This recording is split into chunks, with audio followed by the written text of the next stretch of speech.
In the 1940s, Western powers began nuclear testing in one of the world's most beautiful and unspoilt places. Over the next few decades, hundreds of bombs were detonated in the islands and atolls of the Pacific, causing immense environmental damage. But the tests were just the latest chapter in a long and complex story about how the West destroyed a world it had long seen as paradise. For centuries, we have projected our fantasies onto the South Seas, imagining this remote corner of the world as a place only of pristine beaches, perennially ripe fruit, and hula girls in every direction. But fantasies have one thing in common: they aren't true. This particular fantasy was created in the late 18th century, just as Captain Cook began exploring the Pacific. Cook's voyages took him to Tahiti, Hawaii, Australia, and New Zealand. They marked the beginning of a seminal cultural encounter that was both creative and destructive. In this series, I'm exploring the impact of that and later encounters between the people of Oceania and those who went on to colonize them. How they disrupted and destroyed indigenous communities, but opened our eyes to a new world of images, reinvigorated Western art, and irrevocably changed the global imagination. And I won't be telling it alone. In these programs, indigenous people from all over Oceania will have their say, reflecting on the cultural legacy of these encounters.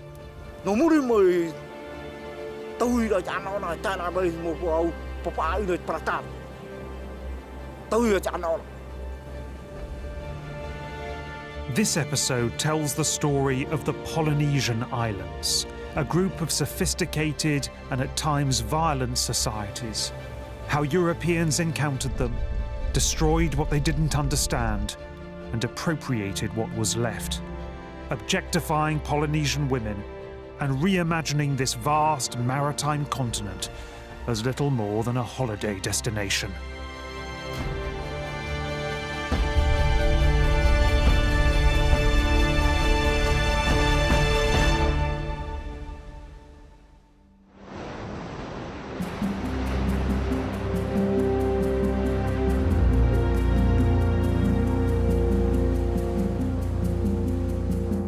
The Pacific Ocean is the world's largest feature. At over 60 million square miles, it covers a third of our planet's surface. Westerners long saw it as a vast blue wilderness. But for this great ocean's inhabitants, it was just as rich and complex as the land. And it inspired some very unusual artifacts. At first sight, this might look like, I don't know, an abstract sculpture made by some obscure surrealist in 1920s Paris. But it isn't a sculpture, and it isn't abstract. It is, believe it or not, a map. The traditional mariners of the Pacific didn't have sextants and compasses, and so to navigate their canoes safely from one island or atoll to another, they needed to rely on subtle signs in the water, on the movements of birds and fish, and above all, on their own memories. And this chart, which is called a matang, was one of their favourite tools. It is fashioned from 28 sticks that have been lashed together with string. And those sticks form lines that plot out the directions of swells and currents in a particular stretch of ocean. And either side, these two little cowrie shells probably represent two islands in the middle of the Pacific. And you can see here and here how those land masses disrupt the pattern of the currents. This exceptionally beautiful object proves that to the people who lived in it, the Pacific was not some vast, wet emptiness. It was a terrain, and one's life depended on understanding it.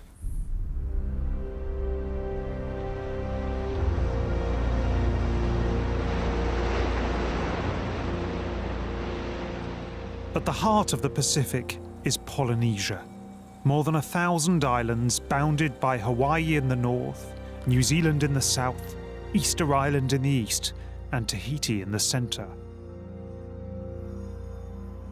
They are separated by vast distances, but united by a culture and by their love and respect for the ocean.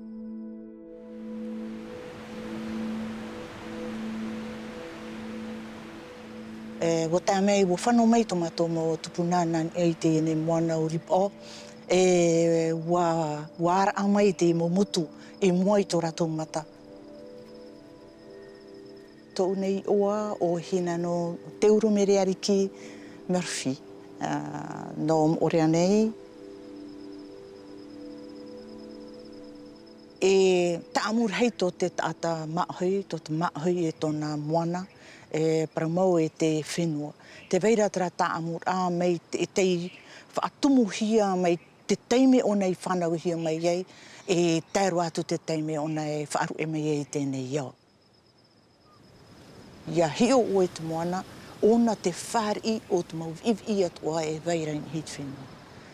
Te hio ra te mahui mei te tara o te maua, hare roa e rotoroa I te moana, e ate atu o nei tia au. Te teinoa hio ra, te paraura tomato mo metua. Ia paratiwi teiti wa o te wana. Ia u ati nano te horora ia te whee. Nen he parau trātuha a moana o mātou ia. Tomato mo tupuna. Taratou I aupuru mai te e tāro mai te e mahana. I riroa I te e wahai e puna ora no mātou te mahui.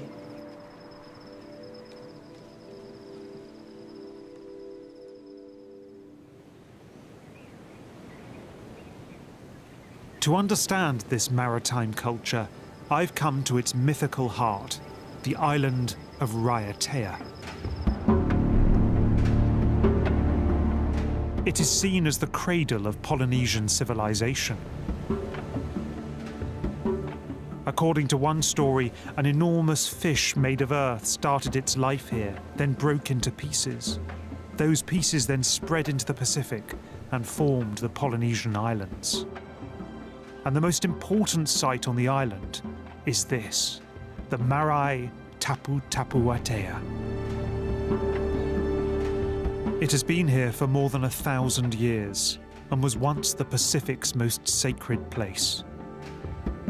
It contains a series of large rectangular courtyards paved with black volcanic rock.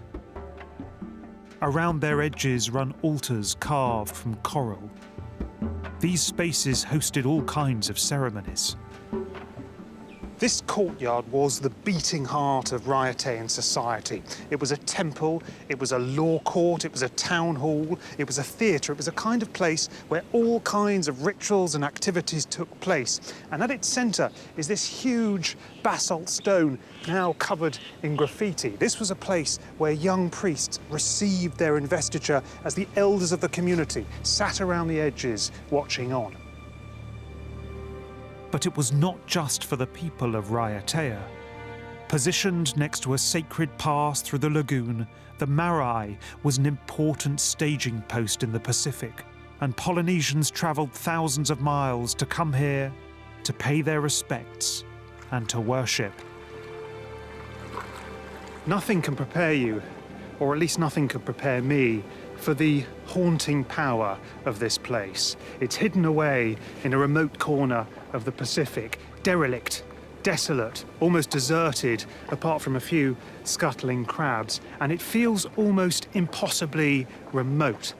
And yet, for Polynesians living all over the place, thousands of miles away from each other, in New Zealand, Tonga, Fiji and Samoa in the south, in Easter Island, in Tahiti and the Society Islands in the east, and in Hawaii all the way in the north, this place, this very spot, was the centre of the universe, the capital, the spiritual home, the Jerusalem of an entire maritime continent.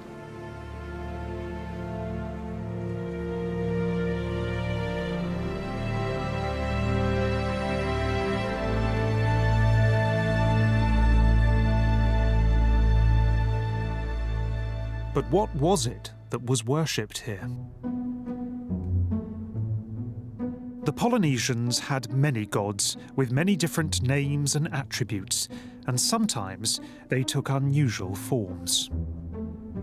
At first sight, this might look like some kind of broom handle, but it was once an object of immense and perhaps even terrifying power. For most of the year, it was hidden away, wrapped up in leaves. But during important ceremonies, this object was brought out of hiding and worshipped with the same reverence that people in other parts of the world bestowed on monumental marble statues. It is a figure of Oro, the Tahitian war god, and it's made from a simple wooden caul that is wrapped up in coconut husk fibre. It's almost abstract, but if you look at it closely, you can just make out that these fibres have been arranged to form 2 ears, 2 eyes, a nose, and a grimacing mouth.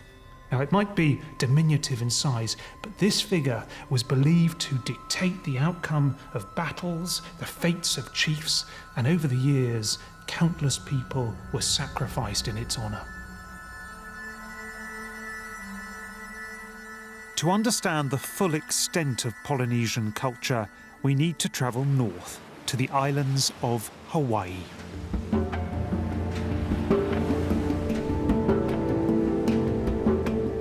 Many of Hawaii's early inhabitants had come from Raiatea, settling here around 400 AD.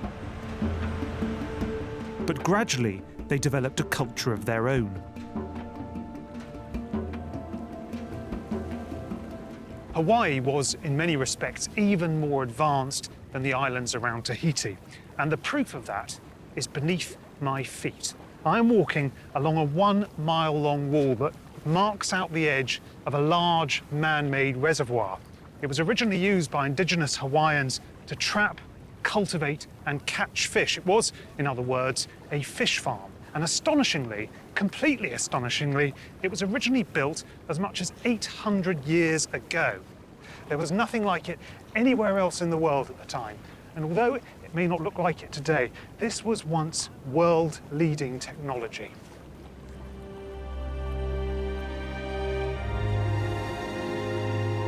Hawaiian society was as complex as its engineering projects. Communities were highly stratified, run by hereditary chiefs known as ali'i. This hierarchical society produced a singular art form. It began in a place like this. Teams of men roaming the forests with nets in hand. They were under orders from their chiefs to look for something precious. They were hunting for a handful of birds that were native to the Hawaiian Islands. Now, one of them was the i'iwi, the scarlet honey creeper. The other one was the o'o, the honey eater. Now, what they would do in the case of the o'o, for instance, was to cover a branch with glue, wait for it to land and get stuck, and then very, very carefully remove just the tiny number of yellow feathers from its body.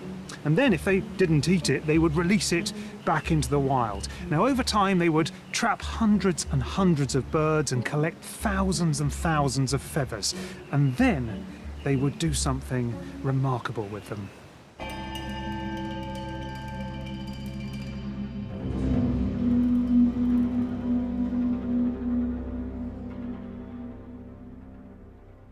These unforgettable faces belong to Kukailimoku, the land snatcher, the island eater, the Hawaiian god of war.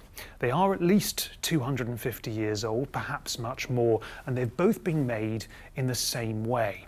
An armature has been fashioned from wicker and then covered with fibre netting, and you can just see the fibre netting down here. Then, in valuable feathers, tens of thousands of them have been tied bundle by bundle onto the netting. The eyes are mother-of-pearl shells. The teeth have been extracted from the mouths of some very unfortunate dogs, and this head is covered with human hair that once belonged either to a dead ancestor or to the chief who commissioned it. All of the materials are symbolic in one way or another, but none more so than the feathers. The Hawaiians believed that the gods were born covered head to toe in feathers, and that like birds they could move effortlessly from earth up to heaven. But they are terrifying. Their goggle eyes stare out at us, their mouths grimace, but they were supposed to be unpleasant. Heads like these, which are known as akua hulumanu, served many different functions, but arguably their most important job occurred on the battlefield. When Hawaiian men went into battle, they held these war gods above them on a pole in order to intimidate their enemies.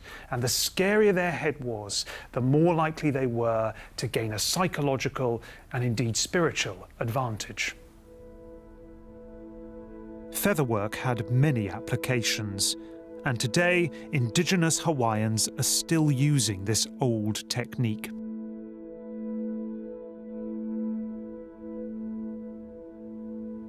Featherwork has been a part of Hawaii's culture, is a part of our history from the very beginning.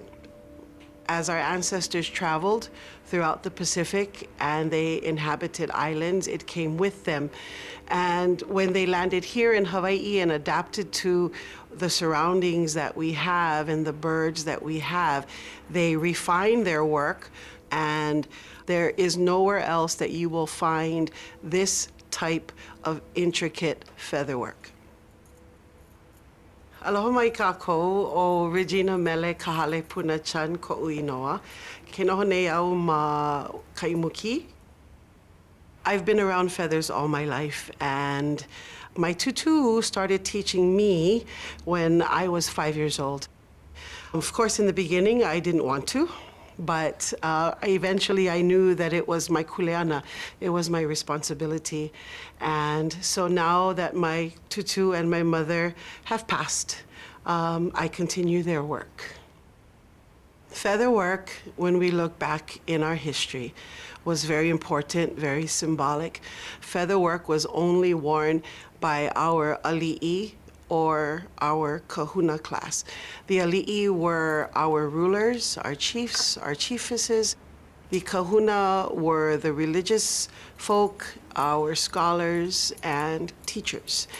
Some feathers in particular, like the yellow, coming from the o'o or the mamo, were very few in number. So typically, if you saw feather articles like capes or lei that had those feathers, typically those articles belonged to those of a higher rank. So someone like Kamehameha, our first king, his cloak was entirely yellow. Stories say that it took as much as 10 generations just to collect enough feathers to be able to produce this cloak.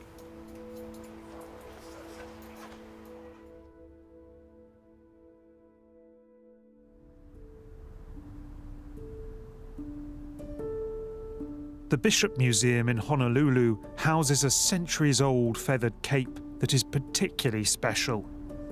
It contains an estimated 500,000 feathers extracted from 80 to 90,000 birds, and would have taken years to make. It is one of the masterpieces of Hawaiian featherwork.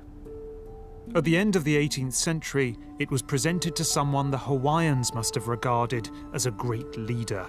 Not a local chief, but a British mariner called James Cook, whose arrival in Polynesia would change everything.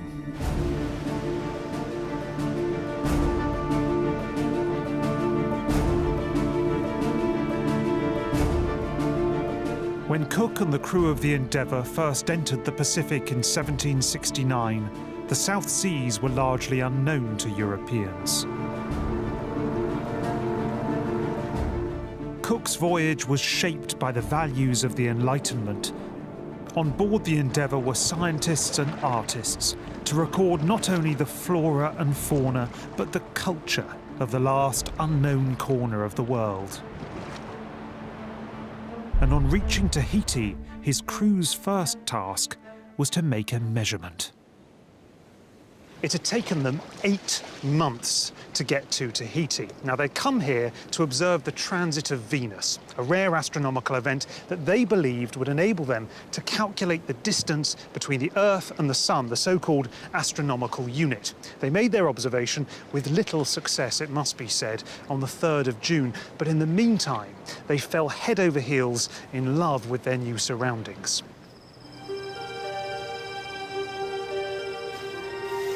Tahiti is indeed a special place. Its jagged peaks are covered in lush vegetation, and the climate is warm all year round.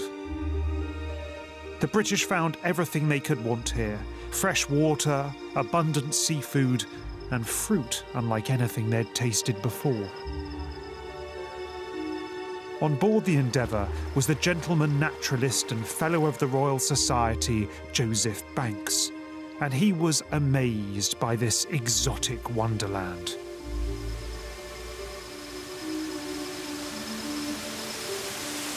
Joseph Banks thought Tahiti was paradise. He called it the truest picture of an Arcadia of which we are going to be kings that the imagination can form. Now, he wasn't the first to think this. The few Europeans who had come to Tahiti before him had compared it to the Garden of Eden. They called it the New Kythera. Now, all of them were doing the same thing. They were all constructing a myth. But arguably the most appealing feature of this New Kythera were its inhabitants. Polynesian attitudes to sex were quite different to those of 18th century Britain.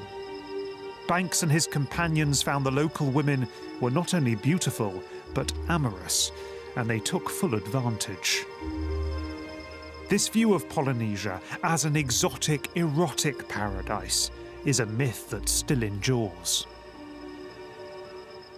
But it was first expressed in art in the 1770s, when Cook returned to Tahiti on a second voyage to the Pacific and brought a gifted painter with him. His name was William Hodges. Hodges wasn't supposed to be on the voyage. Joseph Banks had already signed up another artist, Johann Zoffany. He'd also insisted that a whole new part of the ship be constructed to accommodate him and his 15 associates. Now, Cook begrudgingly agreed, but the new additions made the ship so top-heavy that it was deemed unseaworthy. When the new deck was eventually dismantled, a furious Banks withdrew from the expedition and took his staff with him. Cook's last-minute replacement was William Hodges. Hodges was only 27 when he got the call, but he was the most talented of all Cook's artists. And over the course of his journey, he represented things that people had only imagined before. The first ever painting of an Antarctic iceberg and the verdant landscapes of New Zealand. But Hodges' Tahitian rhapsodies made the greatest impact, and this is one of them. Welcome to paradise. This is William Hodges' grand vision of Tahiti, and what a vision it is. The mountains rise improbably into the sky, the hazy sunlight gilds the rock faces, and a tropical breeze caresses the vegetation. Hodges has structured this painting like a classical landscape, those decadent paintings of ancient Greece and Rome that proved so popular throughout the 18th century. But he's made some significant changes. The cypress trees have become palm trees, and the Mediterranean muses and nymphs have been replaced by Polynesian princesses. So down here we have 3 naked Tahitian girls. This one over here, she is swimming backstroke in a river, and this one is thrusting her extravagantly tattooed buttocks right out at us. So this was clearly supposed to be a deeply appealing image, a doubly fertile Arcadia untouched by grubby European hands. This was the first great painting of a Polynesian paradise, a vision that proved extremely enduring. And yet, as with many classical landscapes, there is nevertheless a note of caution here, because just above those women is a carved effigy of a dead ancestor. And in the background, you can just about make it out, is a funeral bier. and a shrouded corpse. And I think Hodges is reminding us of that famous Latin phrase, et in Arcadia ego. Even in paradise, there is death. Hodges' warning was apt, because in reality, Polynesian society was by no means a paradise. It was just as flawed and violent as everywhere else. And Cook's crew knew as much at first hand, from a young Polynesian man with a tragic past. His name was Mai. He had been born on Raiatea in about 1753, not far from the famous Marae Taputapuatea. Mai was 10 years old when a group of warriors from a neighbouring island called Bora Bora invaded Raiatea. In the ensuing battle, Mai's father was killed and the family's land was taken. Mai's surviving relatives bundled him into an outrigger canoe and paddled 100 miles south to Tahiti. As he grew up, Mai became determined to have his revenge. When he was old enough, he returned to fight the Bora Borans. He got caught up in a battle between two canoes. He lost 4 more relatives and was captured. But then, on the second night of his imprisonment, he escaped. He stole a canoe and he paddled through the dark to another island called Huahine. It was here that Mai, now in his early 20s, encountered Cook's second voyage. After some negotiations, Mai secured himself passage to Europe.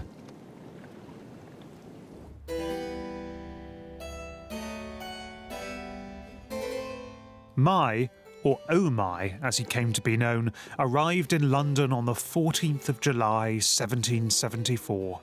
He was the first Polynesian to reach Britain. Mai came here for one reason and one reason alone. He wanted to obtain guns and a ship so he could return to Bora Bora and kill the people who had murdered his father. But in the meantime, he became something of a London celebrity. Backed by Joseph Banks, he was whisked into high society and was introduced to King George III. He also learned how to ride a horse, how to play chess and cards, and even became the subject of a West End play.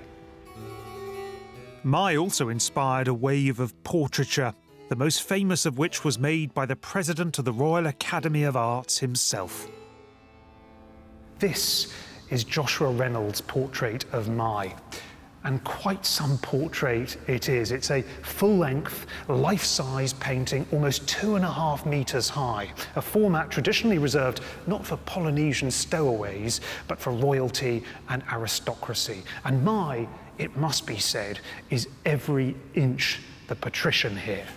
First, his face. Now, according to Captain Cook, Mai was an exceptionally ugly man. You wouldn't know it from this painting, though, because Reynolds has depicted him almost like a film star. Second, the body, because Reynolds has shown Mai with his right arm outstretched in the so-called adlocutio pose. That was the grand and authoritative pose that Roman generals and emperors adopted when they were in the middle of an oration.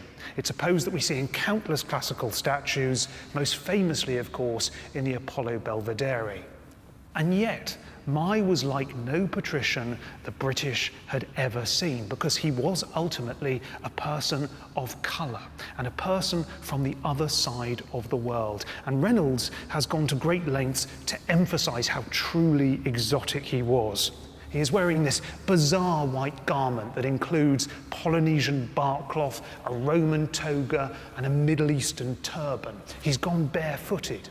And the hands I mentioned earlier, well, if you look at them closely, you'll see they are covered in black tattoos. Common practice in Polynesia maybe, but virtually unheard of in British high society.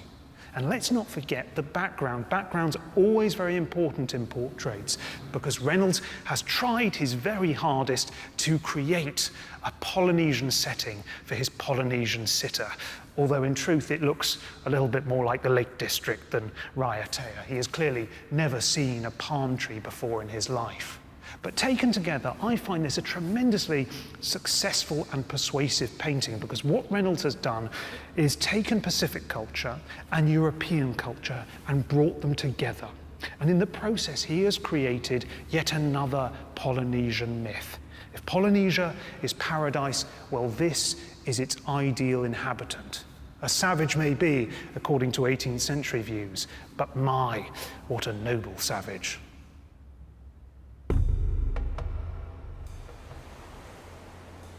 Mai eventually got his wish. He returned to Polynesia on Cook's third voyage and launched an attack on his enemies. But he fell ill and died before he could win his land back. And Cook would face a violent encounter of his own.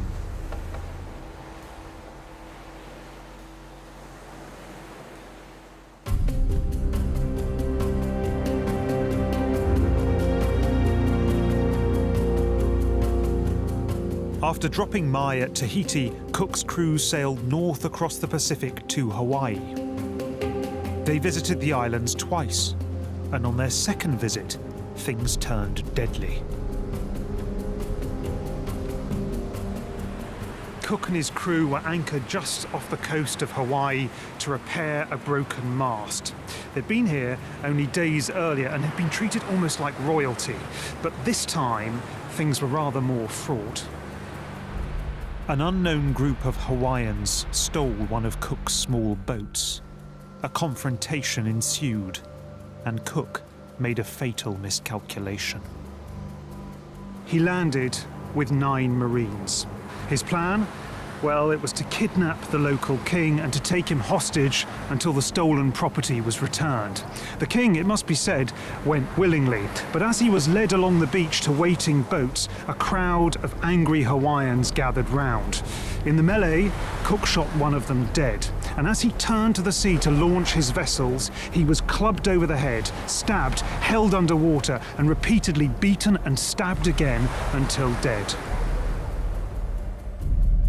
It was a sordid and entirely avoidable end of a life that continues to divide opinion. By the time of his death, Cook had made 3 voyages across the Pacific. He and his men had imposed themselves on societies across Oceania, often with unnecessary violence.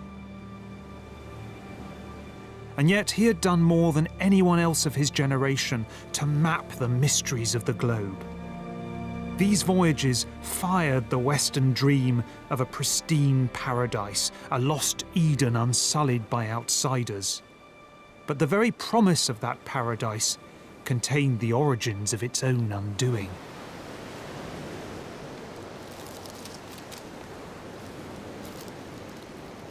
In the decades following Cook's death, more Westerners arrived in Polynesia. Whalers and passing merchants were among the first to come ashore, with destructive consequences. Europeans brought many things with them to Polynesia.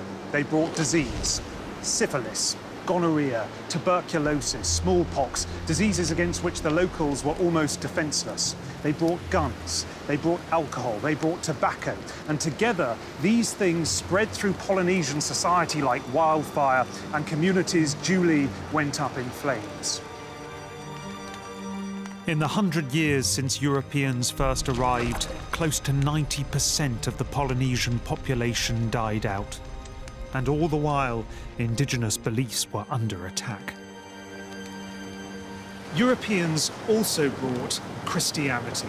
Missionaries poured into the Pacific hoping to convert the heathens, and they were phenomenally successful. By the mid-19th century, the vast majority of Polynesians were already Christians, and this had a huge impact on the culture of Polynesia. Clothing changed, tattooing died out, and the great religious artworks, which were now dismissed as idols, were thrown on one fire after another. But a few survived. And one is particularly special, not only for its importance to Polynesians, but for its influence on Western art. This, in my view, is the David of Pacific art. It is arguably the greatest surviving masterpiece in all of Polynesian sculpture, and it goes by the name of A'a. This breathtaking object was made on the island of Raiatea hundreds of years ago, we don't know exactly when, and was revered by the locals. But when in the 19th century they converted to Christianity, they gave it away to missionaries as proof that they had abandoned their old beliefs. The London Missionary Society brought it back to Britain, and instead of burning it, they put it on display as a trophy of victory. And today it is here in the British Museum. Western artists soon recognised A'a as a masterpiece of world art. Pablo Picasso kept a cast of it in his studio, as did the British sculptor Henry Moore. Both of them admired non-Western artists' capacity to reimagine human form, and in A'a they saw an object of uncommon power. A'a was a creator god, a generator of life and a common ancestor to the people of Raiatea. And that is why, in this extraordinary act of invention, he is covered with people, with 30 little humans who make up all of his features, his eyes, his ears, his nose, his mouth, even his nipples. They are his descendants, they are his progeny. But for me, the most intriguing thing about this relentlessly interesting sculpture is what went inside it. The whole back can be removed, the inside is hollow, so it was clearly designed to contain something. And the current thinking is that this object originally housed the bones of an important Raiatean chief. The skull would have fitted inside the head, the rest of the bones would have filled the body. So before the Raiateans gave this object away, they must have removed those important relics and buried them somewhere or hidden them somewhere sacred. And they still haven't been found today. A'a still has a powerful place within Polynesian society, not least on the island in which it was made. And its absence is strongly felt by the custodian of its former home.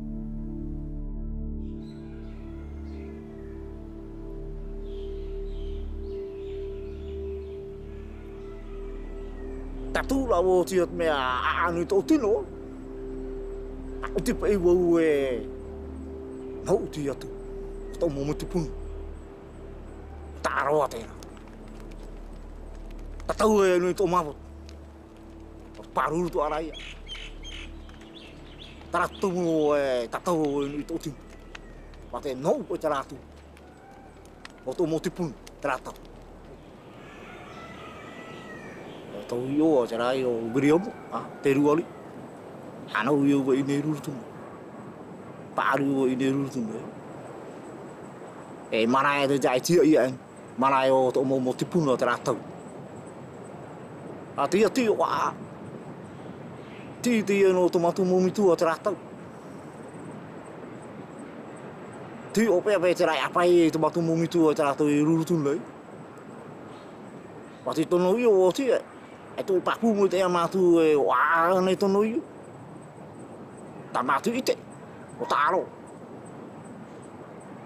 no muri mo iti o pro yo a tara mai tonu biro mo ine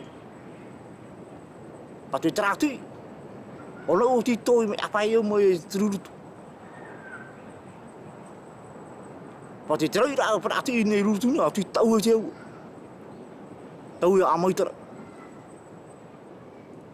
ya tu apa tra nama tu mo tupulo tra tau no muri mo tau ira jana ola tana bai mo au papa ira prata tau ira jana ola apa ya mo mana o taro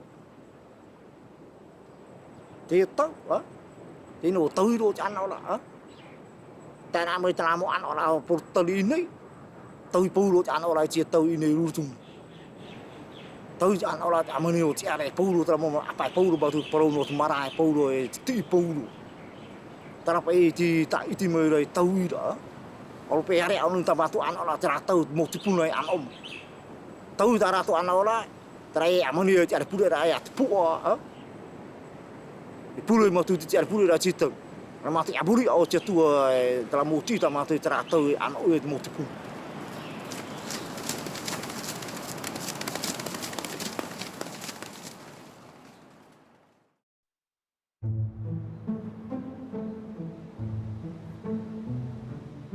In the second half of the 19th century, the Pacific became a playground of imperial ambition. Missionaries were followed by colonisers. The British, who had already colonised Australia and New Zealand, took Fiji, the Solomon Islands and the Cook Islands, which were named after Cook himself, while their great rival France took Tahiti, Raiatea, the Austral Islands, the Marquesas Islands, a maritime area the size of Western Europe.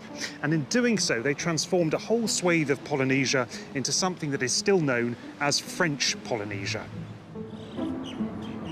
The new colonisers changed the places they settled. They converted wild land into plantations. They constructed harbours, roads and modern European buildings. And they increasingly encouraged their citizens to leave Europe and settle in the paradise they'd just conquered. One of these settlers stands out from all others.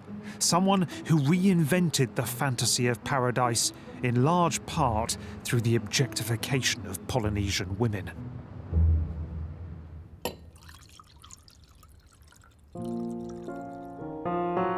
In 1890, Paul Gauguin needed a miracle.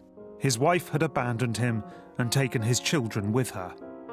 His old friend Vincent van Gogh had killed himself. His career as an artist had stalled, and he was penniless. So he hatched a plan, which he announced to his estranged wife in a letter.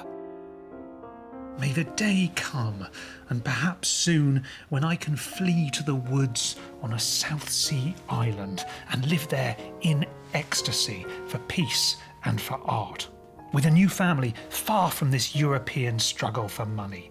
There, in Tahiti, in the silence of the lovely tropical night, I can listen to the sweet murmuring of my heart, beating in amorous harmony with the mysterious beings of my environment. Free at last, with no money troubles, and able to love, to sing, and to die. His sentiments were no doubt deeply felt, but they were far from original. Paul Gauguin had bought into an old myth about Polynesia that went all the way back to the time of Captain Cook. He was dreaming of a tropical paradise, a land in which the living was easy, and so were the women.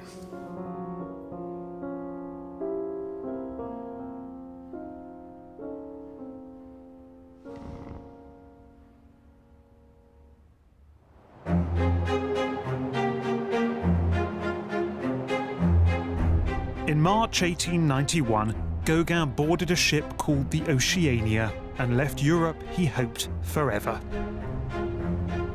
He arrived in Tahiti 3 months later, but it wasn't the paradise he had been expecting. Tahiti felt far more like Europe than he had anticipated.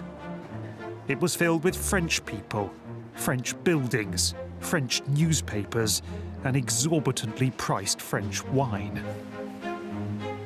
After 3 months, he moved out of the capital to the countryside and built himself a traditional hut with reed walls and a thatched roof. Gradually, and with a great deal of effort, Gauguin fashioned his own fantasy paradise. He learnt a few words of Tahitian, he got to know his neighbours, and he spent a lot of time walking around naked. In a letter, he wrote, "Bit by bit, step by step, civilization is peeling away from me." Gauguin's experience wasn't as authentic as he liked to claim, but it did inspire a number of intoxicating paintings. This is his first major Tahitian canvas, painted in 1891. It is called Ia Orana Maria, which means Hail Mary in the local language, and combines Christian subject matter with a Polynesian setting. It shows the Virgin Mary and the young Christ as Tahitians, surrounded by bare-breasted worshippers and ripe fruit. And this is his first Tahitian portrait. It shows a beautiful woman staring evocatively into the distance as exotic flowers rain down around her. The sitter was so overwhelmed by Gauguin's decision to paint her that she insisted on wearing her Sunday best, a European-style dress that normally she reserved for church. Both of these paintings capture Tahitians at a crossroads between old and new, indigenous and colonial cultures. But Gauguin established a style that nevertheless resonated with his new surroundings. Rich colours, decorative patterns, and of course mesmerising female subjects. And yet his interests weren't only aesthetic. Like many Europeans before him, Gauguin took advantage of the local women. Over the course of 2 visits to Tahiti, he slept with innumerable locals. He married 3 of them. One of them was 13 years old, the other 2 both 14. He abandoned one, he had children with 2, and he infected all 3 with syphilis. He depicted one of these wives in this extraordinary picture. It is called Nevermore. This is a portrait of Pahura. Gauguin married her when she was 14 years old. And a few months before painting this picture, when she was 15, she gave birth to his daughter. Tragically, the baby died after only a few days, and Pahura sunk understandably deep into depression. And that depression, I think, is writ large across her face. Her eyes, which look swollen from tears, stare hopelessly into space. But what I find particularly touching and also quite alarming is how young she looks. She is reacting to this tragedy not as a woman, but as a girl. After all, what do teenagers, what do 15-year-olds do when they get bad news? They run up to their bedrooms, they slam the door, they collapse onto their bed, and they curl into a ball. And that is precisely what Pahura is doing. But this painting, in truth, isn't really about her. Paul Gauguin's art is always about Paul Gauguin. In 1897, he too was suffering from depression. And this image is drenched in his own misery. The murky colours, the bright red fabric that pulsates like blood, the skulking women in the background gossiping or perhaps even plotting. And most unsettling of all, the large, malevolent bird perched on the window ledge, staring down at the grief-stricken girl and cursing her and him for eternity. Gauguin doubtless got his idea from Edgar Allan Poe's famous poem, which described a raven appearing one night at the author's home and tapping, gently rapping at his bedroom door. And the only thing the raven ever said, over and over again, was nevermore. A few years ago, the public voted this the most romantic painting in Britain. Well, I must say, I cannot for the life of me understand how they reached that conclusion, because as far as I'm concerned, this painting is deeply, deeply disturbing. This darkness began to pervade Gauguin's life. By the time he painted Nevermore, he was increasingly unhealthy and felt his life was coming to an end. In the same year, he made his most ambitious Tahitian painting. It is called Where Do We Come From? What Are We? Where Are We Going? Almost 4 meters wide, it was the culmination of Gauguin's personal mythology. Read from right to left, it describes the cycle of life, extending from infancy and youth, through to maturity, old age, and finally, the world that lies beyond death, as embodied by this blue idyll. Gauguin wrote, "I believe that this canvas not only surpasses all my preceding ones, but that I shall never do anything better. It is indeed a hybrid masterpiece, an unforgettable combination of ancient and modern, Oceania and the West. But this paradise contains the seeds of its own corruption."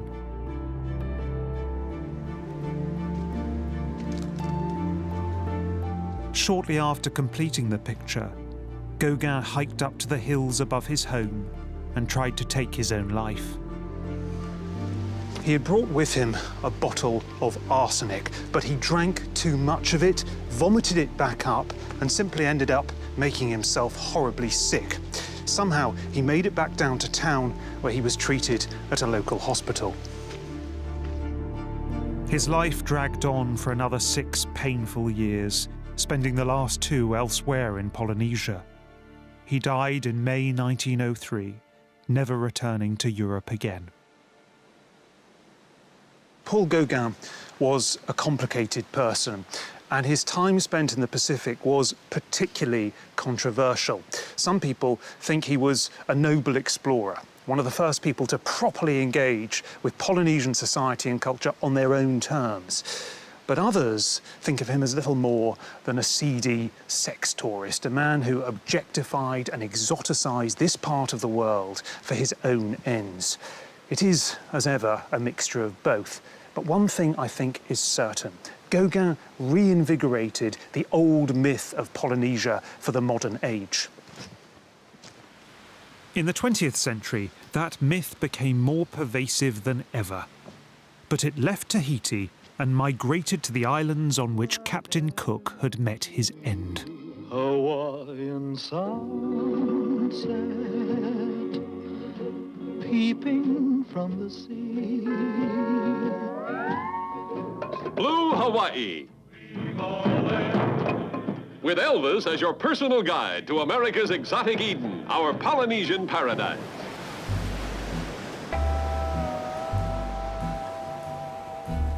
In March 1959, Hawaii became America's 50th state and was soon a fully fledged tourist destination, with modern commercialism fueling the old craving for a tropical paradise. Walking through the streets of Waikiki today, one can see how old ideas have been repackaged for our pleasure. An age whose fantasies are inhabited, indeed dominated, by sun, sea and sand. When most people think about Hawaii, they don't think about its complex history, its society, its religion, its culture, its art. No, they think of luau's, they think of hula girls, they think of surfing, they think of tiki bars and brightly coloured shirts. And that is because, in the popular imagination at least, Hawaii has become almost exclusively a venue for leisure. The Polynesian paradise is now part of global culture, peddled not just within America, but all over the world. Some of it might be harmless, but it has one pernicious feature that goes all the way back to the time of Captain Cook, the myth of the Polynesian woman.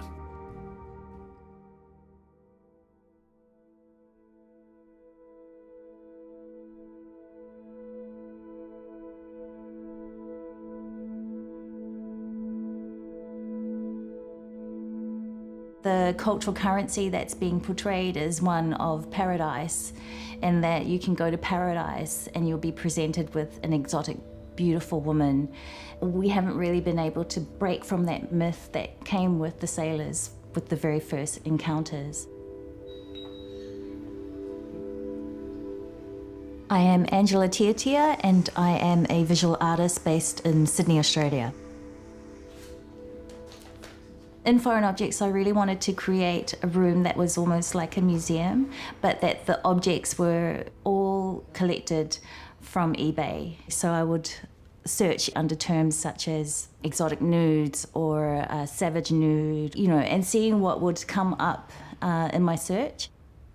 So a lot of the objects that I found were of the female form, and they portrayed the female body as quite sexual and passive. And then I noticed that these objects were not made by Pacific Islanders, but they were informing people outside of the Pacific what our bodies looked like or how we behaved. So prior to me being an artist, I worked as a model for 20 years, and then I moved on to doing acting work.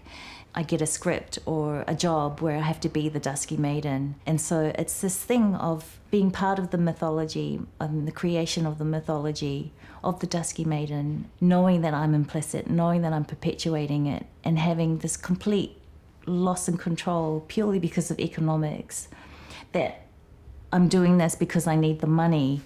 And also like that whole thing of the Dusky Maiden, what is she actually saying to the world? That she's sexually available to the gaze and to the pleasure of the Western male. But what does that say to us as Pacific women, that that's all that we're good for? Now we're seeing that pushback of the Pacific woman, the Pacific artists, the Pacific writers, the Pacific poets who are pushing back and then using those forms of media to offer this different idea of representation, this different idea of the Pacific body, of the Pacific woman, to say that there is a much broader experience and that the myth needs to be exploded.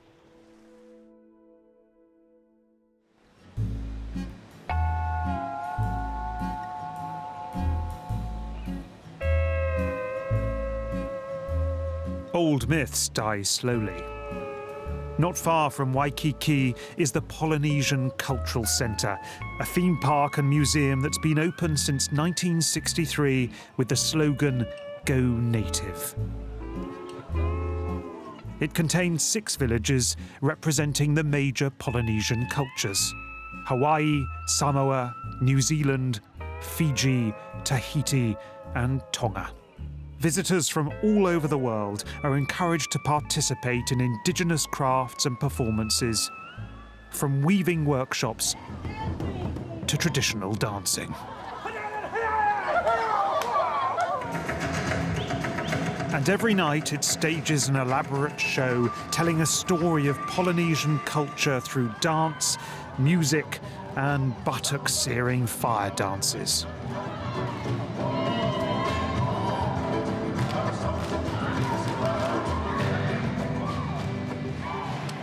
This show, this theme park, is undoubtedly spectacular, and it's tremendous fun as well. But something about it nevertheless makes me feel uncomfortable, because what it's doing is taking a whole set of cultures, indeed an entire ocean continent, and lumping them together, exoticizing them, and so turning complex societies into little more than a song and dance routine.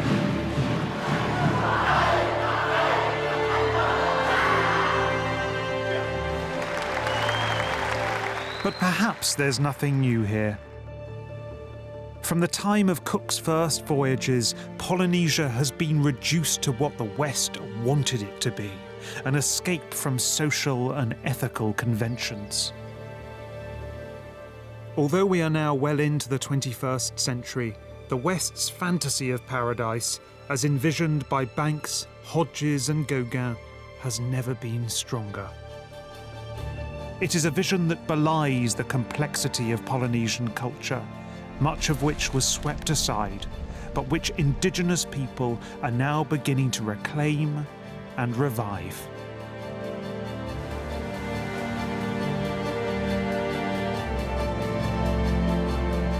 In the final episode, we explore the spectacular islands of New Zealand and their inhabitants, the Maori. A people who, against all the odds, have kept hold of their culture and are now an integral part of the modern nation.